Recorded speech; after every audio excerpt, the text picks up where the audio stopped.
back to everyone. In this video I will guide you how to fix when keeps updating on Motorola phones.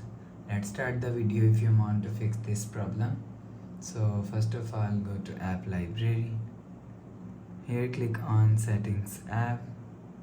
Now in setting, scroll down to and click on system and click on reset option.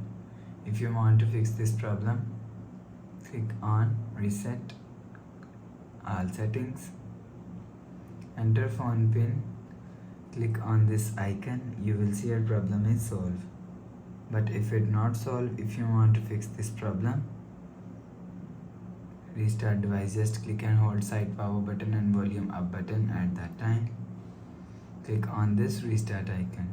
You will see your phone is restart. After restarting, enter phone pin. You will see your problem is solved. But if it not solved, go to app library, click on settings app. Now in setting, scroll down and click on system and update. You will check your software update is latest. If it not latest, update your software latest.